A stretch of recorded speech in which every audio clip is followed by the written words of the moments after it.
लेकिन अपने दर्शकों को बता दें, महंगाई की गिरफ्त में आते जा रहे हैं दुनिया भर के देश, जिसका जिक्र हमारे एक्सपर्ट्स भी कर रहे हैं। टर्की में महंगाई दर 73.5%, 73.5% के लेवल पर पहुंच गई है। अमेरिका में 41 साल के हाईएस्ट लेवल पर है महंगाई।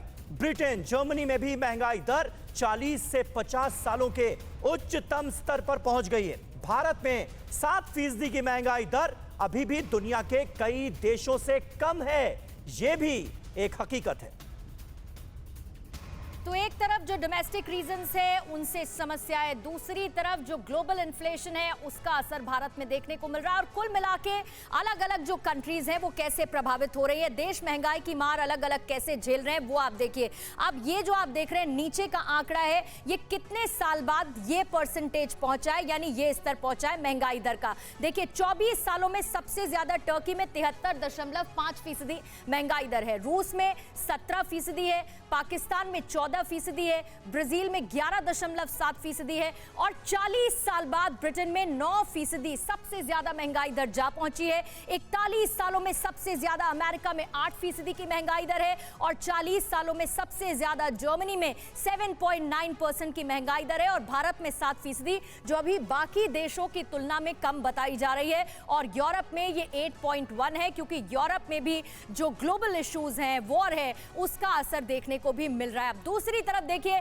सऊदी अरब ने क्योंकि कच्चे तेल की कीमत बढ़ा दी है, उसका असर कैसे दिख रहा है। दुनिया की सबसे बड़ी तेल कंपनी, क्योंकि सऊदी अरामको ने अपनी कीमतें बढ़ा दी हैं और उसका डायरेक्ट रिलेशन है अरब लाइट क्रूड में $2.1 प्रति बैरल की बढ़ोतरी कर दी है। 2.1 प्रति बैरल की बढ़ोतरी। ज्यादा मांग को देखते हुए कच्चे तेल की कीमतें बढ़ा दी गई हैं। ज्यादा मांग, ज्यादा सप्लाई, ज्यादा पैसा और उससे बढ़ती महंगाई। सऊदी अरब के फैसले का भारत पर क्योंकि सबसे ज्यादा असर पड़ा है, हम निर्भर हैं तेल के लिए। भारत सऊदी अरब से बड़ी मात्रा में तेल को आयात करता है और 85% से ज्यादा अपनी जरूरत का क्योंकि हम मंगाते हैं, इसीलिए इसका असर हमारे ऊपर पड़ रहा है। तो बड़ी मात्रा में इसे अब आयात किया जा रहा है और क्योंकि लगातार परसेंटेज बढ़ता जा रहा है, प्रति बैरल जो रेट है उसको बढ़ा दिया गया है।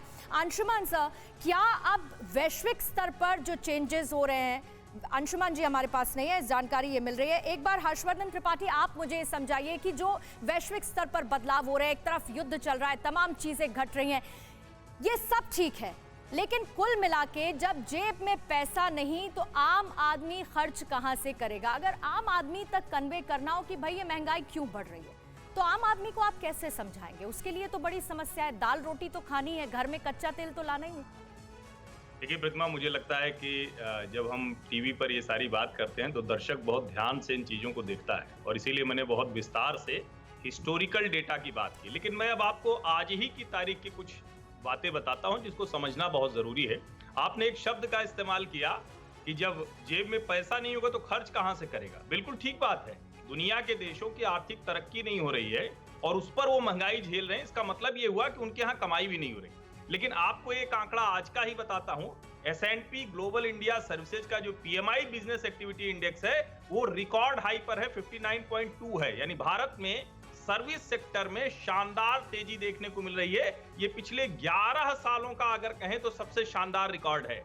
अगर हम कहें कि मैन्युफैक्चरिंग की क्या स्थिति है, तो जो अप्रैल से जून की तिमाही है, जिसको बार बार हम कहते हैं ना कि क्वार्टर टू क्वार्टर अगर हम देखेंगे तो जो मैन्युफैक्चरिंग है, जो सबसे ज्यादा रोजगार देता है, वो बेहतर है। एक और आंकड़ा मैं आपको बताता हूं, प्री कोविड लेवल्स पर ज्यादातर मैन्युफैक्चरिंग पहुंच गई है, इंडस्ट्री पहुंच गई है। अब ये मैं आंकड़े आपको क्यों बता रहा हूं, क्योंकि जैसे ही आप कहते हैं कि जेब में पैसे नहीं होंगे तो खर्च कहां से करेंगे, दरअसल इसका सीधा सा मतलब ये हुआ, अगर प्री कोविड लेवल्स पर पहुंच गए, इसका मतलब कि इंडस्ट्री में, कंपनी में, फैक्ट्री में जो काम करने वाले लोग हैं, अगर वहां 90% प्लस ये लोग वहां काम कर रहे हैं, इसका मतलब है कि उनके जेब में पैसे आ रहे हैं। लेकिन इस सब के बावजूद सरकार के लिए 6% से ज्यादा की महंगाई दर चिंता की वजह है। रिजर्व बैंक ऑफ इंडिया ने उसके लिए जो कदम उठाए हैं वो बहुत ठीक दिखते हैं, डायरेक्शन ठीक दिखता है और ये भरोसा इसलिए भी ज्यादा है कि 2014 से 2019 तक भारत की सरकार ने महंगाई दर को, जो एक रेंज होती है आरबीआई की, उससे बहुत कम